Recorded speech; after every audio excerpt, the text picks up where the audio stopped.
Radio San Borja y el Instituto para la Calidad de la Pontificia Universidad Católica del Perú presentan Calidad al Día, un espacio dedicado a fomentar la cultura de la excelencia.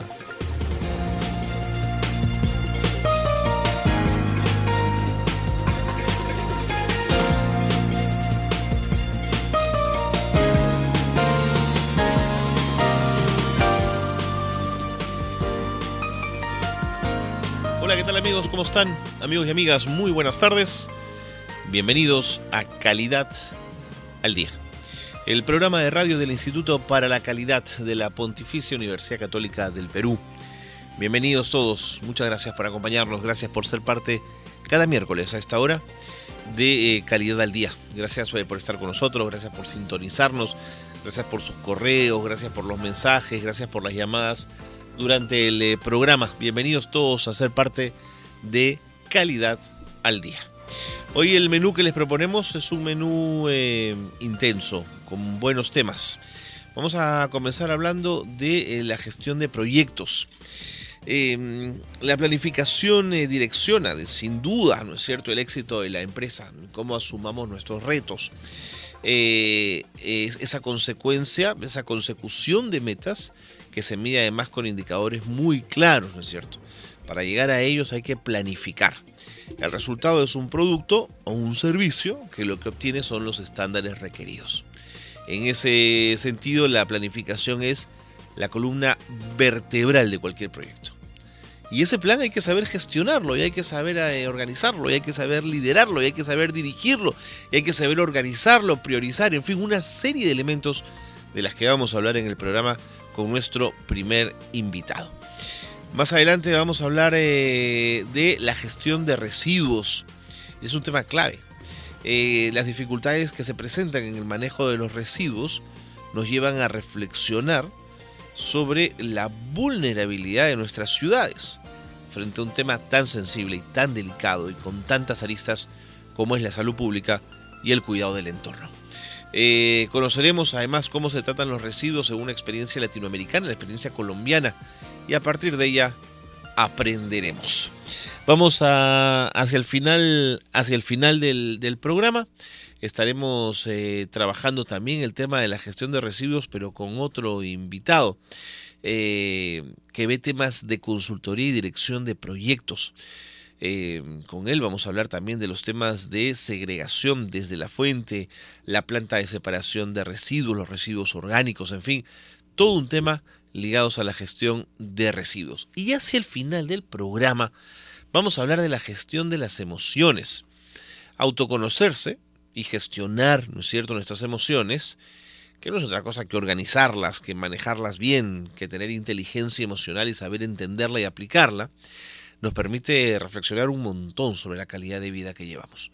Así que controlar y gestionar las emociones es sin duda parte del desarrollo de una vida con calidad, que es de lo que nos interesa hablar aquí en el programa.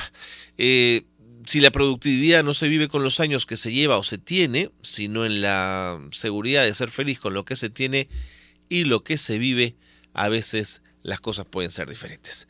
Ese es el menú para hoy. Un programa intenso, nutrido, con muchos temas, con buenos invitados, con buenos profesionales. Nos vamos a la pausa y comenzamos inmediatamente Calidad al Día.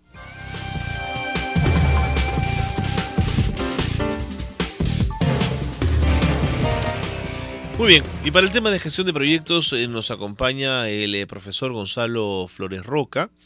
Él es docente del Instituto para la Calidad de la PUC. Profesor Flores Roca, bienvenido. ¿Cómo estás, Carlos? Gracias por estar con nosotros, gracias por ser parte de este programa el día de hoy. ¿Cuál es el valor, el beneficio y el propósito de un proyecto? Bueno, ¿cómo estás? Buenas tardes. Buenas tardes. Los beneficios son varios, ¿no? El valor igual.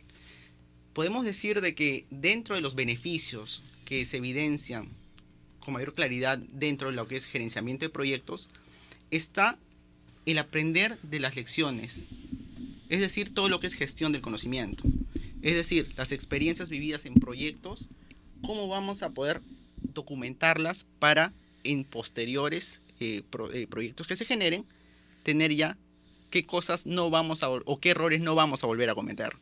¿Ok? Otro beneficio es el enfoque de lo que es satisfacción del cliente. Es decir, tener identificadas las expectativas del cliente y nosotros las vamos a transformar en requisitos para introducirlos dentro de nuestro proceso de gerenciamiento de proyectos.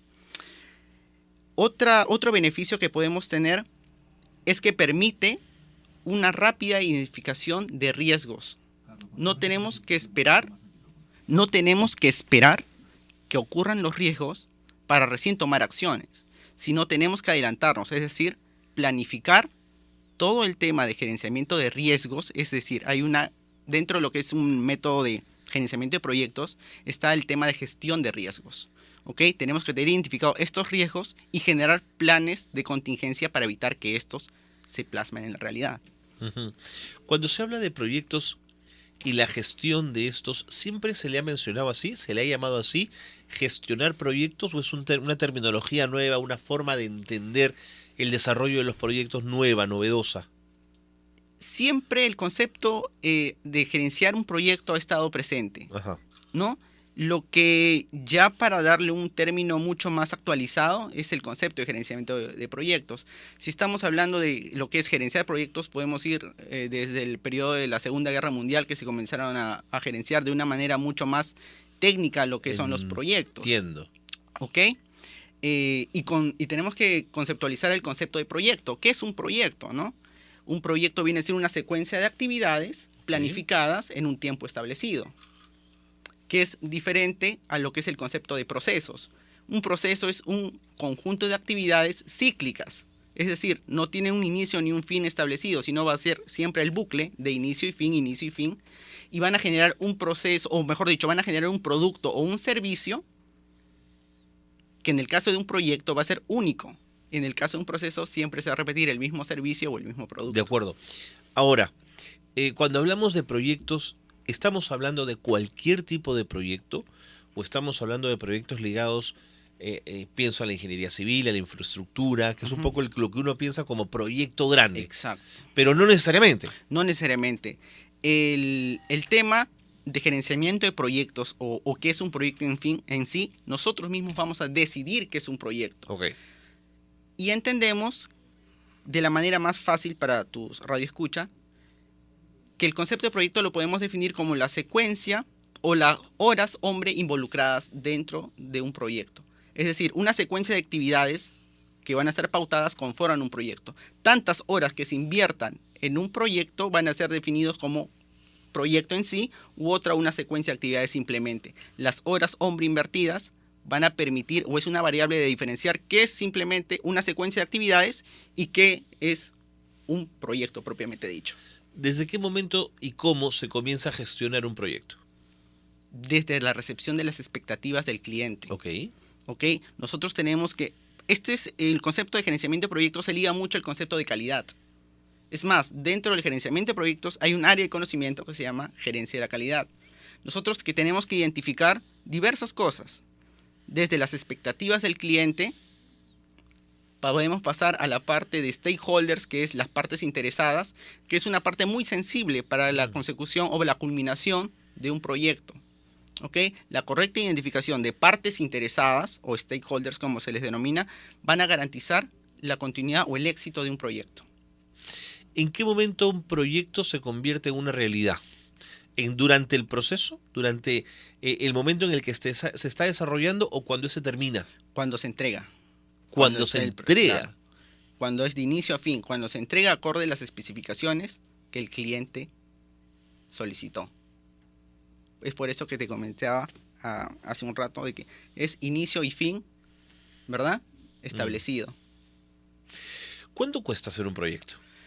Depende del tipo de proyecto. Podemos hablar de proyectos tan simples que pueden costar algunos miles de soles, como proyectos de gran envergadura. Podemos hablarte de proyectos mineros, hidroeléctricas, proyectos de TI.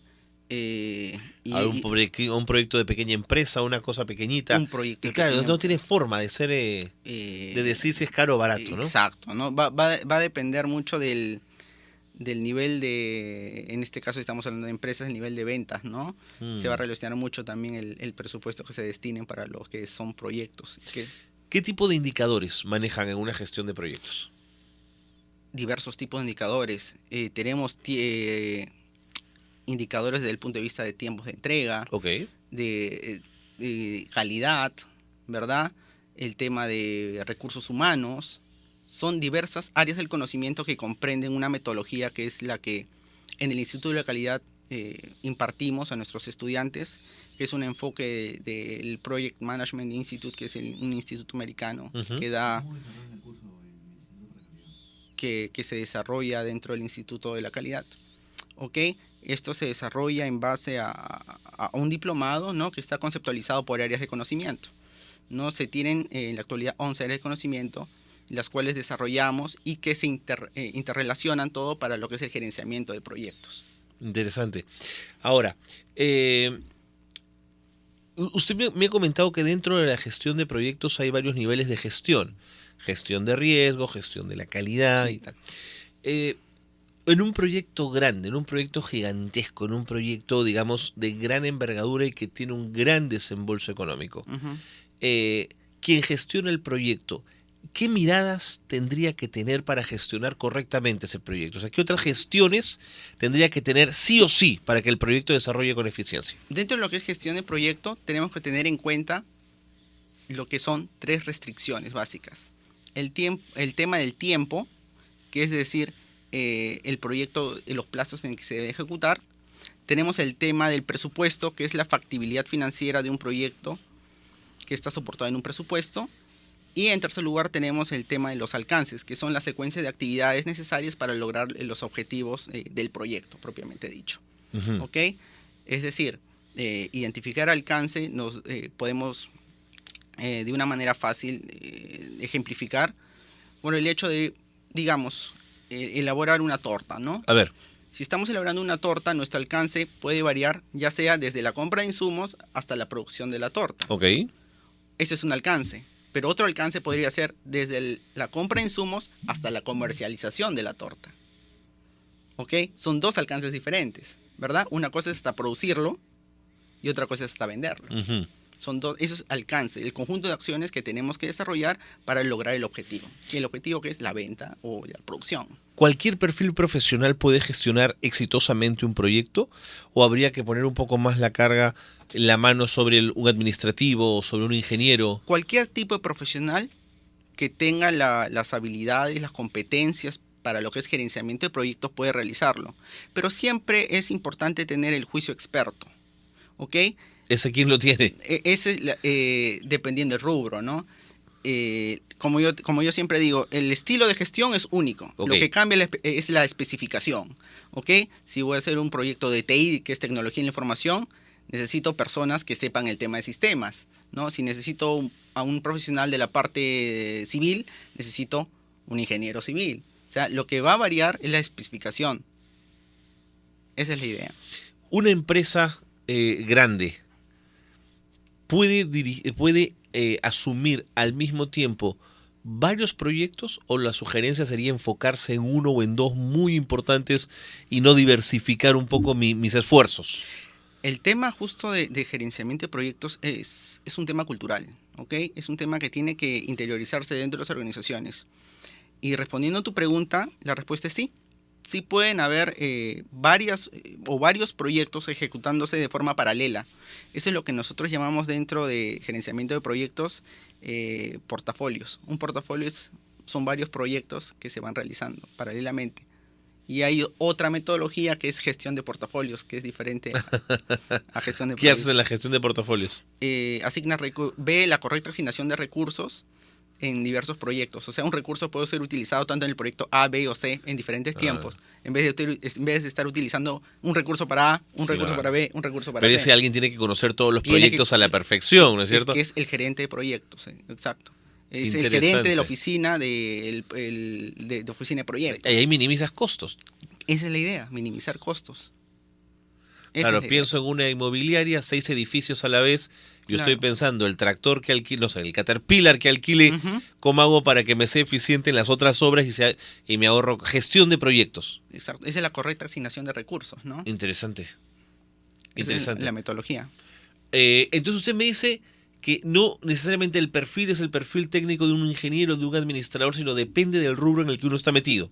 Exacto. Lo que pasa es que de pronto yo puedo ser un profesor de literatura, pero soy un pésimo editor de libros. O, ¿no es cierto? O estudié cocina, pero soy un pésimo financista. Entonces por eso le preguntaba quién gestiona el proyecto, ¿no? El tema es de que el nombre de gestión, o en sí, el concepto de gerenciamiento de proyecto también es una disciplina. Claro. ¿Ok? Que hay que tener diversos factores en cuenta, el tema de administración, el tema de gestión, el tema de orden, el tema de asignación de recursos, varias acciones que interactúan. Seguro. Y no necesariamente un especialista, por el hecho de que tú seas médico, vas a ser un excelente gerente de una clínica. Por supuesto. Por supuesto. Profesor Flores Roca, muchísimas gracias, ha sido usted muy claro. Gracias por habernos acompañado esta tarde. Gracias en Calidad al Día. A ustedes por la oportunidad de la universidad. Aprovechar también en invitar a todas las personas que nos están escuchando a enterarse de los programas que ofrecemos dentro del Instituto para la Calidad, y finalmente agradecer especialmente y aprovechando la radio a mis padres, ¿no? Que son los principales sponsors de mi proyecto profesional. Tus gestores, digamos. Sponsors que se nos ha auspiciado en algún momento. Gracias. Muchísimas gracias. Gracias, profesor. Gonzalo Flores Roca, docente del Instituto para la Calidad de la PUC, ha estado con nosotros. Hacemos una pausa.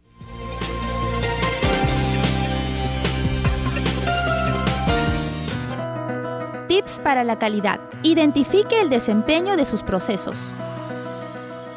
Ya volvemos con Calidad al Día. Estás escuchando Radio San Borja, líder en peruanidad.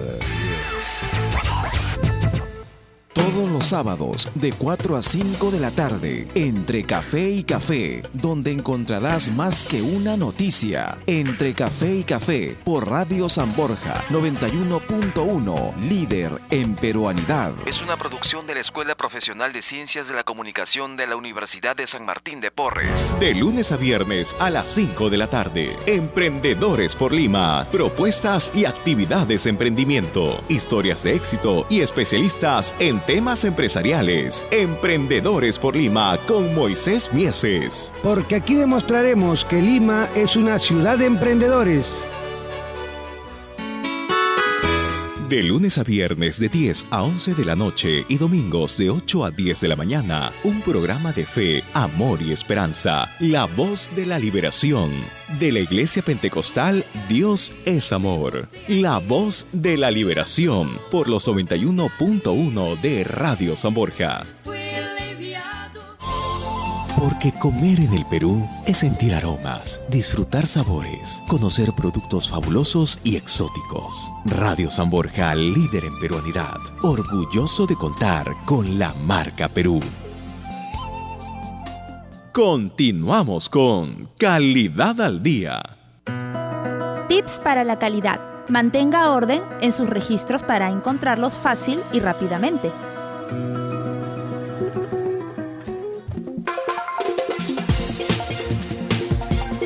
Muy bien, seguimos en el programa, seguimos en Calidad al Día. Si usted se acaba de incorporar a la señal de los 91.1 de Radio San Borja, líder en peruanidad, estamos en Calidad al Día, el programa de radio del Instituto para la Calidad de la Pontificia Universidad Católica del Perú. Tal como lo habíamos anunciado al inicio del programa, vamos a ocuparnos ahora de la gestión de residuos. Una problemática de la que hay que hablar cada vez más y que nos hemos demorado muchísimo en hablar, además, en nuestro país del tema.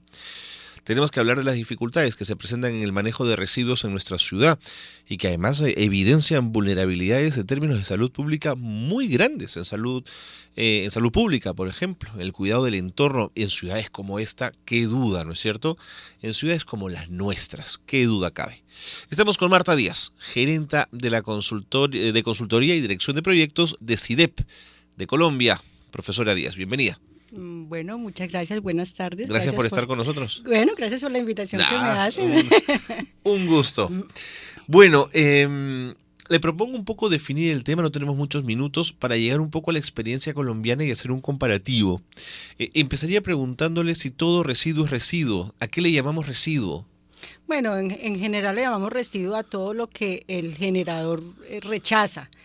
Ese residuo puede ser aprovechable o puede ser no aprovechable. Ajá. Pero todo lo que el generador rechaza ya no le sirve, pues se denomina residuo.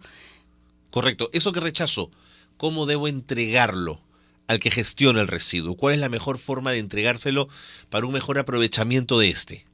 Bueno, realmente lo que siempre se busca es que entreguemos los residuos separados. Los residuos que sirven o que pueden tener un potencial de aprovechamiento posterior, entregarlos en forma separada de los que definitivamente no van a servir. Entonces, si los entregamos separados, pero a su vez necesitamos que esos residuos que se entregan separados pues tengan un canal de manejo adecuado. El que no tiene ningún uso, pues va al sitio de disposición final, al relleno sanitario, y el que tiene algún uso lo podemos reciclar o lo podemos aprovechar de diferentes formas. Pero fíjese, profesora Díaz, la paradoja. En nuestra ciudad tenemos municipios que nos invitan a segregar residuos desde la fuente, pero cuando ellos llegan a hacerse con el residuo lo mezclan, porque no están preparados, ni capacitados, ni tienen los mecanismos para poder hacer uso de esos residuos de forma eficiente. ¿Ahí quién falla? Bueno, ahí hay un error muy grande. Realmente falla, por supuesto, que el que está, seguramente la municipalidad. El Estado, así es. Claro, que está propiciando que las personas separen, y cuando los residuos se entregan separados, no hay nada más que la gente, digamos, ve mal, que entregue el residuo separado y que el carro se lo lleve a un solo sitio. Entonces es una desmotivación muy grande para la persona que está separando. Realmente la separación se debe hacer, pero siempre y cuando esté la parte operativa lista para realmente hacer un manejo diferente. ¿Cómo debe ser esa parte operativa? Bueno, esa parte operativa realmente se tiene que tener, digamos que dos áreas completamente diferentes en una empresa o en diferentes empresas. Un área que recoja los residuos no aprovechables y que se recogen en un carro, en un vehículo compactador, y llegan al relleno sanitario y se disponen en el relleno sanitario. Y la cadena de los residuos que pueden tener un aprovechamiento depende del tipo de residuos. Si los residuos son reciclables, pues se deben recoger en un vehículo que no sea compactador, en bolsas separadas, y llegan a una planta de separación, a una planta de reciclaje. También es posible hacer compostaje con residuos, Claro, que es con residuos orgánicos. En ese caso se recogen en un vehículo que puede ser compactador y se llevan a una planta de compostaje. O sea, depende de lo que vayamos a hacer con el residuo, pues tiene un manejo diferente y una recolección diferente y una separación en la fuente. En la experiencia de nuestra ciudad, le iba a decir durante muchos años, pero creo durante toda nuestra vida, hemos visto al personaje del reciclador. El reciclador es un hombre por lo general no organizado, informal, trabajando en condición de vulnerabilidad, que con un pequeño triciclo escarba un poco en la basura de la casa y va copiando para llevarla luego a un gran acopiador que es finalmente quien compra la basura al menudeo y la vende o la revende a precios mayores para hacer ganancia y tener su lucro, por supuesto, porque es una empresa más formal que la anterior. Pero siempre hemos mirado al reciclador con recelo. Y además es el que nos malogra la bolsa de basura y no nos ayuda y sentimos que es un estorbo. ¿Diría usted que el enfoque debería ser diferente? ¿Que este hombre o mujer termina por siendo un referente importante en la recolección de los residuos?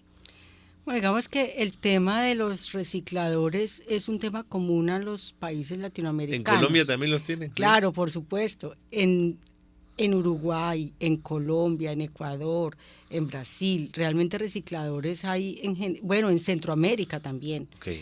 Tenemos ¿Con el mismo nivel de vulnerabilidad, profesora? Sí, con el mismo nivel de vulnerabilidad. En general es algo común a nuestros países, en donde, digamos que, por ejemplo, en Colombia se estaba trabajando por dignificar la la participación del reciclador dentro de la cadena.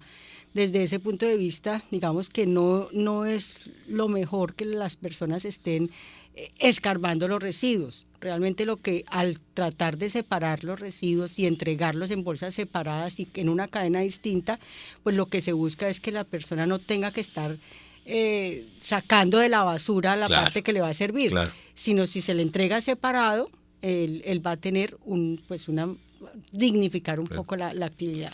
En pocas palabras, ¿cómo gestiona Bogotá su basura, por ejemplo, la capital de Colombia? ¿Cómo organiza la gestión de sus residuos? Bueno, digamos que en general en Colombia tenemos una organización bastante avanzada, un poco avanzada en el tema de manejo de residuos. Nosotros tenemos la ventaja de que más o menos hace unos 20 años o más se involucró el tema de calidad, hablando del tema de calidad en el programa, el tema de la calidad y fundamentalmente a partir, digamos, de la organización empresarial privada.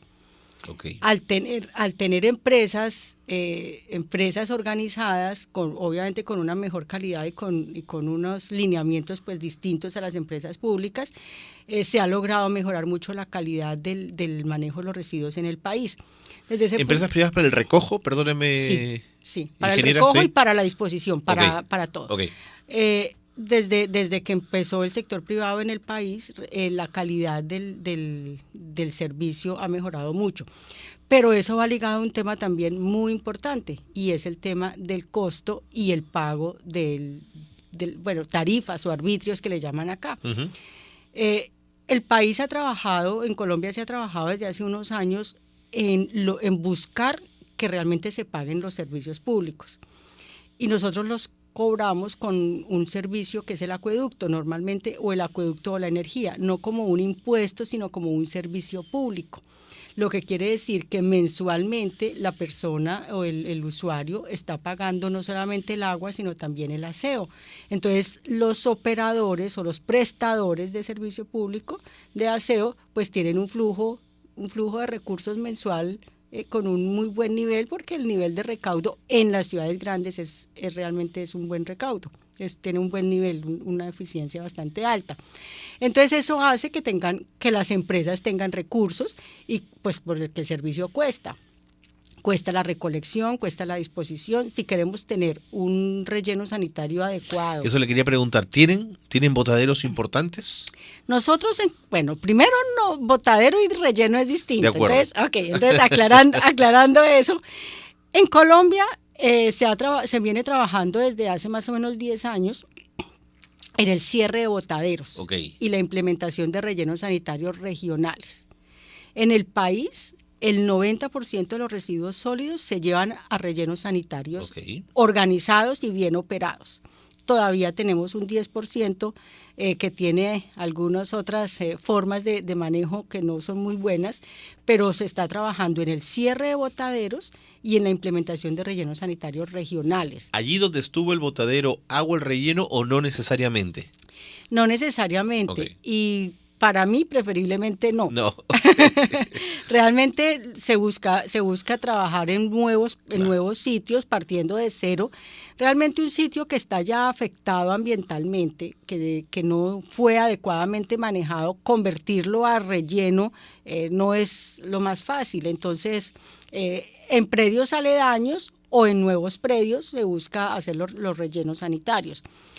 En Colombia tenemos 60 rellenos sanitarios regionales y tenemos en total unos 150 rellenos sanitarios a nivel del país. Los botaderos que tenemos ya son muy pocos, pues porque realmente se ha trabajado mucho en ese cierre. ¿Hace cuánto que comenzaron con ese trabajo? Hace 10 años. En el año 2005 se empezó con No es mucho.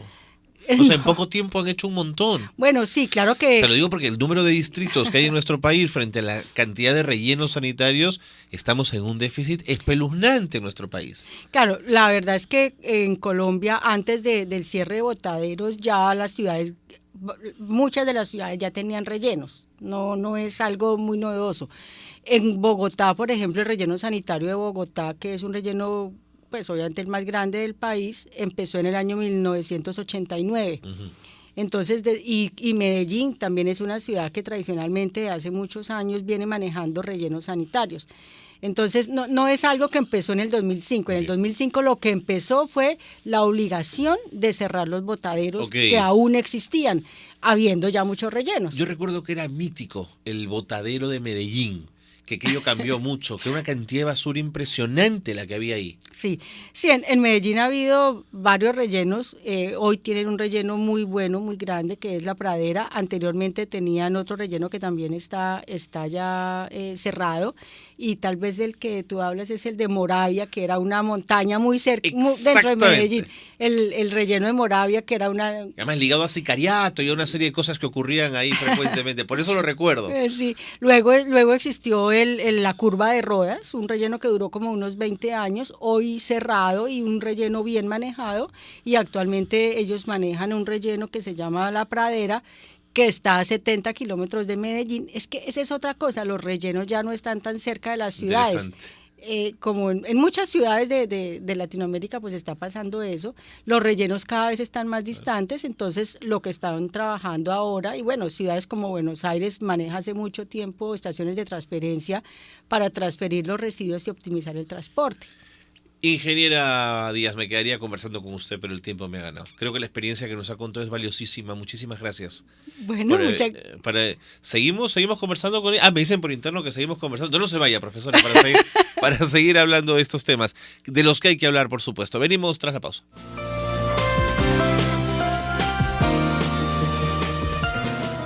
Tips para la calidad. Tenga en claro cuál es su personal involucrado en la calidad de los productos o servicios que ofrece. Ya volvemos con Calidad al Día. 91.1 FM, Radio San Borja Identidad. 91.1 FM, líder en peruanidad.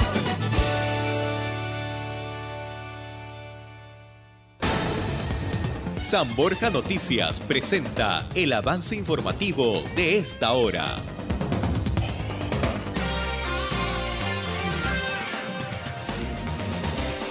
Buenas tardes, bienvenidos a la información. El exalcalde Luis Castañal Ocio debe devolver el dinero que cobró cuando fue autoridad, indicó Carlos Ortiz, abogado del ciudadano José Bao Meléndez, quien lo denunció por dicho acontecimiento.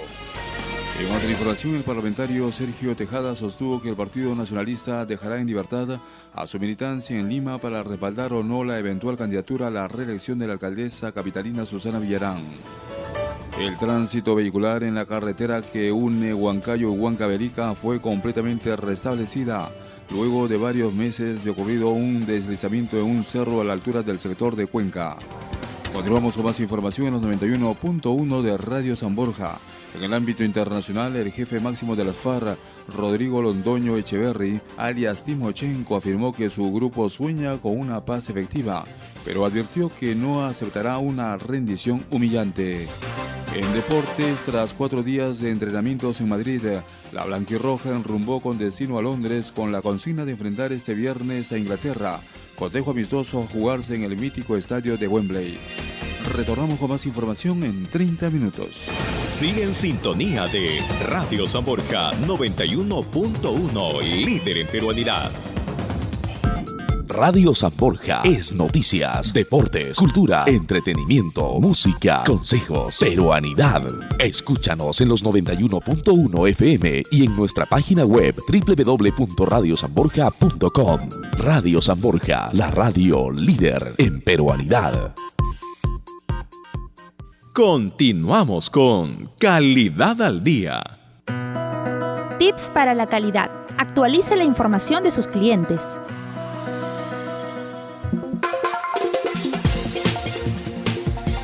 Seguimos en el programa. La profesora, la ingeniera Marta Díaz ha tenido la enorme gentileza de acompañarnos un ratito más aquí en el programa. Ella es gerenta de consultorías y dirección de proyectos de CIDEP en Colombia y nos está contando esta experiencia fantástica que tuvieron allá en Colombia, cómo en 10 años han podido crecer tanto, teniendo rellenos sanitarios y enfrentando los problemas de los residuos y la gestión de residuos de una manera óptima. Profesora, ¿y qué la trae al Perú? Tengo entendido que está usted trabajando con el sector estatal estos temas. Bueno, sí, estamos en un consorcio con una empresa alemana. Estamos trabajando en un proyecto con el Ministerio de Ambiente para organizar el manejo de residuos, la gestión de residuos en 8 municipios del país. En 8. En zonas prioritarias, no son las grandes ciudades, sino son realmente municipios de diferentes tamaños, en zonas prioritarias para el país. ¿Cuál es el diagnóstico, digamos, en líneas generales de lo que ha encontrado, que ha visto? ¿Cómo gestionamos nuestra basura? ¿Lo hacemos eficientemente o no? Bueno, obviamente también estamos aquí en Perú en proceso de mejoramiento del manejo de los residuos. Lo que sí he encontrado en los proyectos que estamos nosotros viendo es que todos requieren rellenos sanitarios porque en todos los municipios hay botaderos. Entonces también es un proyecto que empieza a trabajar el Ministerio de Ambiente, pues no de hoy, sino unos 2, 3 años antes, empezar a cerrar los botaderos, a generar los residuos, los rellenos sanitarios, a capacitar a las unidades, de residuos sólidos, para capacitarlas para mejorar la gestión, y mejorar también la recolección pues con equipos apropiados, y o sea, lo que se busca realmente es organizar esas unidades, y un tema muy importante es lograr la sostenibilidad financiera de los sistemas. Por eso es tan importante el pago de los arbitrios. De acuerdo. En su experiencia, la gestión de residuos, ¿en manos de privados o en manos de estatales, dónde es más eficiente? ¿O no por ser estatal se es menos eficiente, por ser privado se es más eficiente? ¿Qué percepción tiene usted? Bueno, yo realmente creo que el sector privado es más eficiente que el sector público. Ahora, hay excepciones también, hay empresas públicas que tienen una muy buena gestión, pero la generalidad, o por lo menos en Colombia, lo que hemos visto es que la participación del sector privado ha mejorado los indicadores, ha mejorado los índices de prestación del servicio, las coberturas, y una cosa muy importante en el tema de los residuos, y es la confiabilidad, es decir, la prestación oportuna del servicio. Uh-huh. Yo recuerdo en la empresa distrital de servicios públicos de Bogotá, pues realmente no se sabía cuándo iba a pasar el carro. Con el servicio de los operadores privados se sabe exactamente qué día y a qué horas va a pasar por cada sitio. Realmente se ha mejorado mucho la confiabilidad, la cobertura y la calidad del servicio. ¿Cuáles son los indicadores de gestión de los que usted me habla para medir que la gestión de los residuos es eficiente y de calidad? Bueno, por un lado las coberturas, la cobertura en la prestación, el cumplimiento de horarios y frecuencias es muy importante. Ahora, hay otros indicadores ya más operativos que los miden las empresas en cuanto a las toneladas que por operario se recogen, los kilómetros que se barren.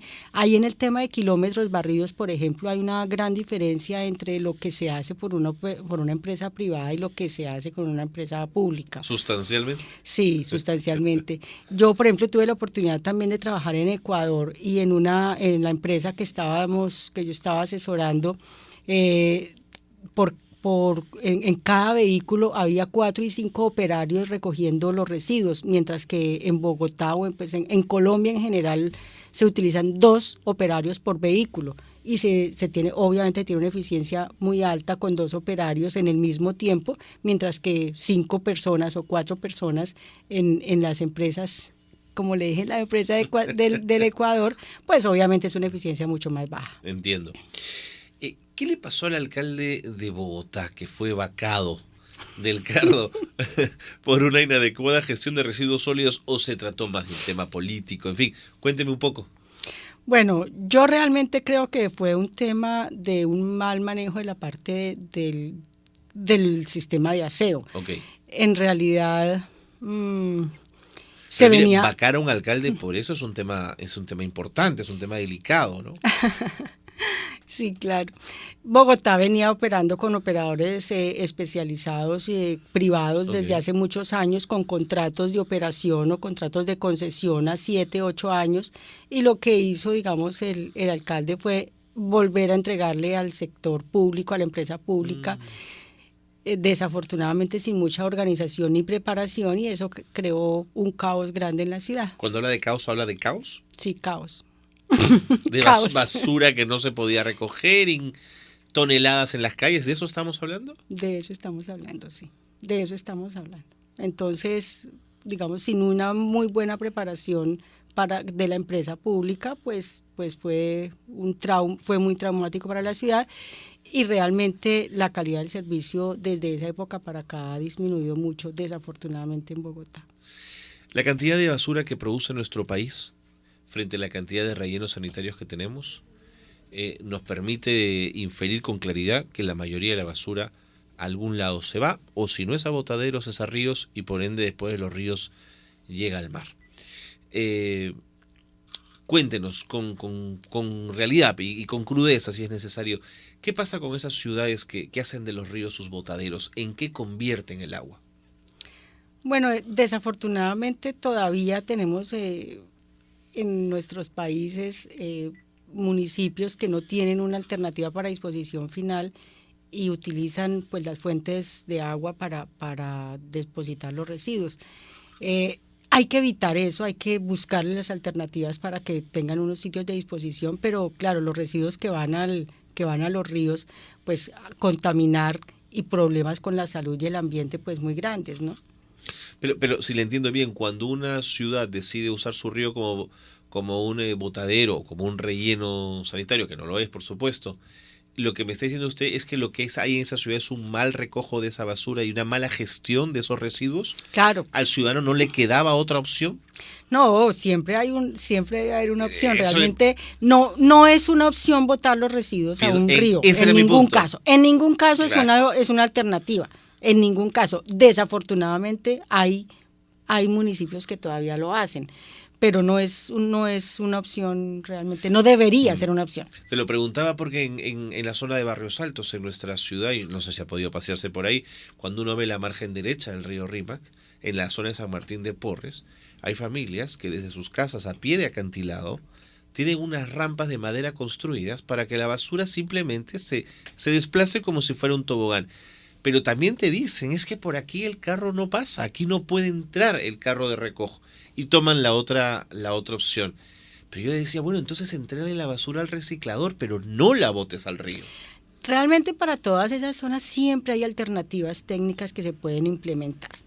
Cuando los vehículos no pueden entrar, lo que hay que buscar es poner unos contenedores y trabajar con la comunidad, porque hay un tema también muy importante de la participación con la comunidad, de todo el tema de comunicación, para que enseñarle a la gente qué debe hacer. Obviamente la gente tiene que deshacerse de los residuos, pues tiene que deshacerse. Nadie puede tener la basura en la casa, ¿cierto? Claro, entonces es obligación del prestador, público o privado, del prestador, tener opciones para esas zonas. Entonces a esas zonas se pueden atender con contenedores donde las personas bajan los residuos, llevan los residuos hasta el sitio donde el carro pueda llegar a recoger ese contenedor. Hay sitios que no tienen vías, que tienen simplemente escaleras, por ejemplo, pues zonas peatonales donde no puede entrar el carro. Para todo eso hay alternativas técnicas. Sí, en Lima hace muy poquito hay unos sistemas de contenedores que son subterráneos. El basurerito está expuesto afuera, pero abajo es donde se contiene la basura.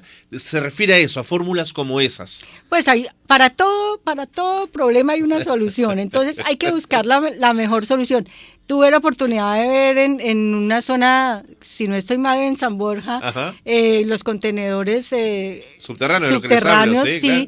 Bueno, eso en Europa pues es una forma que se ve en muchas partes, pero me causó realmente una impresión positiva verlo aquí en Lima. Nosotros en Colombia yo no he visto que tengamos contenedores subterráneos, aquí sí los tenemos, y me parece una muy buena alternativa. Profesora Marta Díaz, gracias por estar con nosotros. Bueno, muchísimas gracias Y ojalá por invitarme. antes que regrese usted a Colombia tengamos varios rellenos sanitarios por acá. Eso esperamos que así sea. Marta Díaz, muchas gracias por haber estado con nosotros. Muchas gracias. Marta Díaz, gerente de la consultoría y dirección de proyectos de CIDEP en Colombia. Nos vamos a la pausa y volvemos.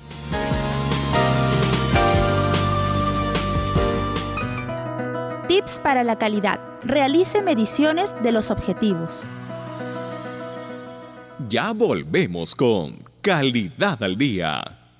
Estás escuchando Radio San Borja, líder en peruanidad.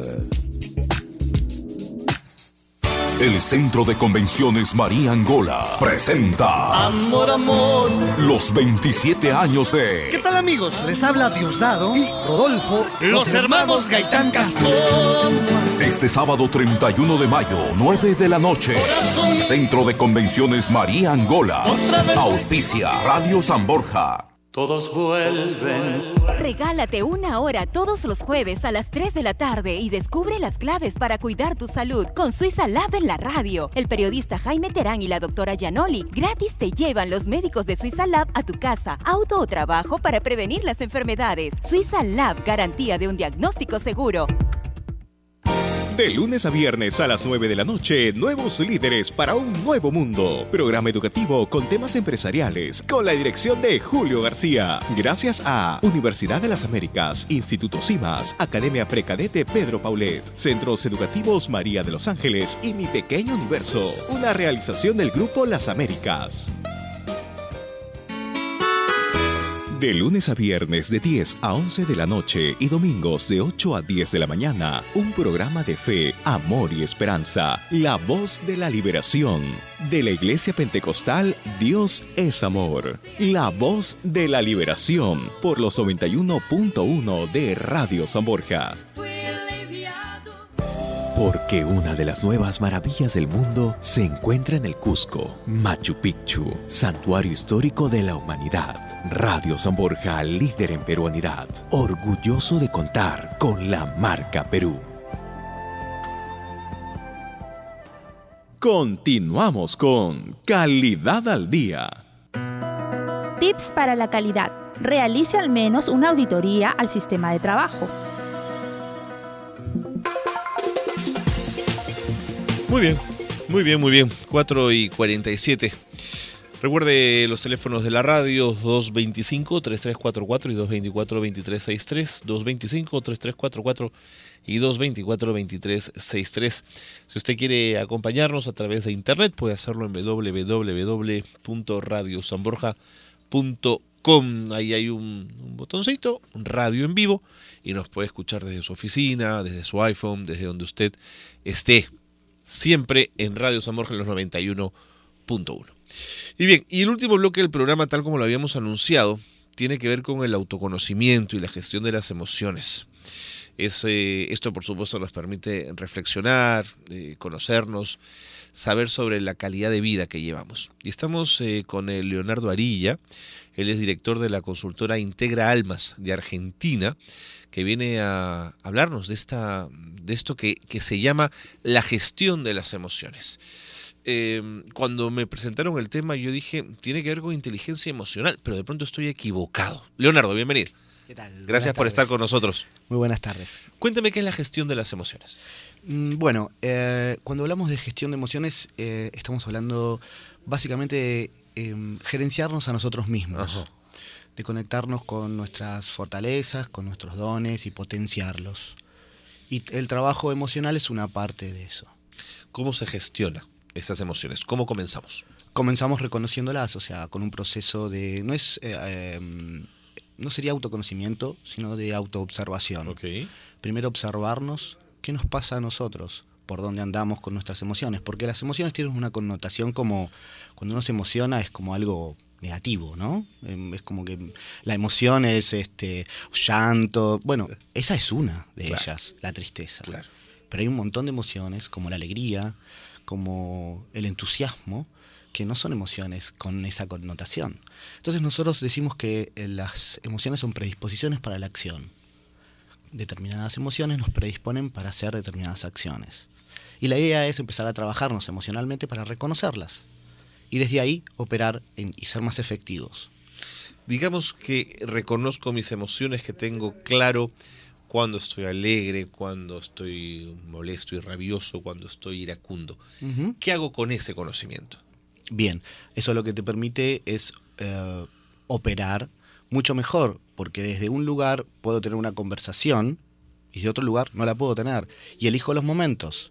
Entonces, desde ese lugar, la conversación que tenga va a ser mucho más efectiva, mucho más profunda. Cuando hablamos de gerenciar, no hablo de profundidad solamente de relaciones y vínculos de pareja o amistad, sino hablo de relaciones laborales. Desde una determinada emoción, lo que vamos a generar en la conversación va a ser completamente diferente. A ver, digamos que en mi empresa tengo un trabajador, un colaborador, con el que cada vez que converso termino molesto. Exacto. Termino siempre con la rabia de que no me ha entendido, de que no me hace caso, de por qué es tan rebelde a mis indicaciones, por ponerlo de alguna manera. Sí. ¿Tendría entonces yo que predisponer racionalmente que cada vez que voy a sentarme frente a ese trabajador voy a comportarme de determinada manera? ¿Estoy en lo cierto? Es decir, ¿antepongo razón a emoción? No sería tan así, sería todo lo contrario. Sería que por ahí esas emociones no me están permitiendo generar las conversaciones o utilizar el lenguaje de la manera que necesitaría para lograr darme a entender, o sea, ser más efectivo. Entonces, esa emoción está como interviniendo de una manera no muy productiva en mi lenguaje y probablemente no logre el resultado. Entonces, nosotros lo que proponemos es invitar a ver desde dónde estoy yo generando esa emoción, qué es lo que dispara esa emoción. Porque esa emoción está disparada por algo, que nosotros decimos, una conversación puede ser una conversación interna, algo que nos haya pasado, que nosotros sentimos y percibimos, que tiene que ver con cómo nosotros miramos al mundo. Y eso es lo que dispara, por ejemplo, la emoción del enojo. Interesante. ¿Por qué ligas emoción con lenguaje? Porque nosotros observamos a las personas que tienen una coherencia entre cuerpo, emoción y lenguaje. O sea, no solamente es lo que decimos, sino cómo lo decimos. Y a ese cómo decirlo no solamente tiene una actitud, que sería la emoción, sino un cuerpo que lo sostiene. Y nosotros trabajamos y observamos al ser humano desde ese lugar, desde esos tres espacios, por decirlo de alguna manera. ¿Un lenguaje más sofisticado regula mejor las emociones o no necesariamente? No necesariamente es intelectual, sino que es pienso, digo, siento, hago en coherencia. No que pienso una cosa y digo otra y hago otra completamente diferente, sino empezamos a ser más sinceros con nosotros mismos en el momento que estamos trabajando. ¿Esto que me planteas, se aprende? Claro, por supuesto, se entrena, es entrenable. Es un paradigma diferente, por eso cuesta tanto trabajar e involucrarse, porque involucra mucho de autoobservarse y es un espacio al cual no estamos acostumbrados. Nada tiene que ver con la psicología, esto no es psicológico, esto nosotros no trabajamos con patologías, por ejemplo, eso es una rama de la psicología. Nosotros trabajamos justamente interviniendo en estas tres fases, digamos, del ser humano. ¿Cómo ligo la gestión de mis emociones con una mejor calidad de vida? Y es directamente proporcional, porque cuanto yo me sienta más legítimo con lo que me pasa, pueda expresar mejor y mi cuerpo acompañe eso, mi calidad de vida mejora notablemente. Porque ahí es donde aparecen y se potencian nuestros dones, nuestros talentos, nuestras habilidades. Es una herramienta que lo que hace es mejorar cuestiones que por ahí no estamos pudiendo resolver o no nos estamos sintiendo del todo bien. De pronto alguien te diría, bueno, vete al diván del psicoanalista, o además en Argentina donde hay tantos, ¿no es cierto? Sí. Y resuélvelo ahí. No necesariamente. Eso tendría que ser un tratamiento, un análisis. Seguro. Nosotros no somos analíticos. Nosotros trabajamos uno es largo, el otro es un proceso. Por supuesto, y van por caminos completamente diferentes, pero paralelos. Ajá. A su vez. Nosotros trabajamos de aquí en adelante. Entonces cuestionamos este paradigma que confeccionó esa mirada, que armó esa mirada, que construyó esa mirada en nosotros, y lo que hacemos es cuestionarlo. Y de pasos seguidos generar un plan para empezar a trabajar con acciones esto que no estamos pudiendo resolver. Correcto. ¿Cuál es el perfil profesional Entiendo que todos deberíamos gestionar correctamente nuestras emociones, pero si tú tuvieras que pensar en un perfil profesional de alguien que sí o sí tiene que gestionar esas emociones, ¿qué perfil sería? A ver, todas las personas, en general, para ser más efectivos, los que quieran desarrollarse, los que yo llamo y traigo siempre esto, las personas que son buscadoras, los que buscan, los que quieren encontrar algo diferente y otras maneras de vincularse con los demás, ya sea a través de gerenciar espacios. Cuando me refiero a generar espacios voy a lo laboral, pero también de ser mejores padres, de tener mejores relaciones con los pares. Tiene que ver con mejorar nuestra manera de mirar al mundo. Esta es una técnica, es una dinámica pensada para gente adulta que tiene claridad en que las emociones le pueden generar o lo pueden perturbar, ¿o está pensado para un público muy amplio? No, muy amplio. Los niños son maestros en las emociones, son totalmente legítimos. Lloran y a los 10 segundos se matan de la risa. Es verdad. Entonces ellos son expertos y no tienen ningún tipo de residuo. Nosotros vamos dejando residuos, o sea, no porque esta emoción no es correcta en este momento, no porque no me convendría. Entonces todo eso va generando un residuo, como yo digo, es esconder el elefante debajo de la alfombra, que en algún momento aparecen. Y generalmente cuando hay un bloqueo emocional importante, aparece e impacta en el cuerpo. Okay. Y con una enfermedad. Okay. ¿Te imaginas a la gente verbalizando absolutamente todas sus emociones? Me imagino a las personas siendo legítimas con ellas mismas. Y eso es mi leitmotiv, digamos. Y es lo que me apasiona, que las personas puedan ser cada vez más legítimas con ellas mismas. ¿Cómo le sirve a la empresa un tema como este? Y potencia mucho esto del trabajo en equipo, y a los que están coordinando acciones con otras personas los lleva a ser mucho más expeditivos, mucho más eficaces a la manera de conversar lo que quieran conversar y de decir lo que quieran decir. He escuchado en mi país hablar mucho del coach ontológico. Exacto. ¿Esto tiene que ver con eso? Yo soy coach ontológico. Tú eres coach ontológico. Exactamente, y formo coaches también. Trabajamos con la herramienta y se llama coaching ontológico. Es una disciplina, se estudia, digamos, uno se prepara para esto, es entrenable, por supuesto. Es una carrera. Interesante. ¿Y con la neurolingüística lo puedo ligar también? Son herramientas que van a lo mismo, digamos. Van a lo mismo, ¿no? Cada uno por su camino. Pero en algunos lugares tienen puntos de contacto. Muy interesante, muy interesante. Leonardo, ¿estás dictando algún taller, alguna dinámica? Cuéntame rápidamente, que me quedan 30 segundos. Perfecto. Este fin de semana estamos haciendo un seminario taller en el Hotel Britannia, en San Borja. Ajá. Y se pueden comunicar con los teléfonos 6515-740, Karina Coca, o 9931-64-976. Es sábado y domingo. Correcto. Pues ya saben, Leonardo Arilla, director de la consultora Integra Almas de Argentina. Gracias por haber estado con nosotros. Gracias. Nos vamos, pero rápidamente quiero contarles que se viene una diplomatura en la modalidad virtual. Dirección de proyectos, ojo. Comienza el 30 de mayo, no queda mucho, ya queda poquito, así que tomen sus precauciones. Atención al curso de especialización Business Process Management, que también va a partir del 30 de mayo. Y la diplomatura en gestión de la calidad e inocuidad alimentaria el 20 de junio. Ya lo sabe. Nos vamos, 4:58, Gino Bardalagos ha estado en los equipos, Galo Flores en la dirección periodística y Carlos Cornejo en la conducción. Los hemos acompañado. Nos vemos el próximo miércoles. Radio San Borja y el Instituto para la Calidad de la Pontificia Universidad Católica del Perú presentaron Calidad al Día, un espacio dedicado a fomentar la cultura de la excelencia. Los esperamos el próximo miércoles a las 4 de la tarde, aquí en Radio San Borja 91.1, líder en peruanidad.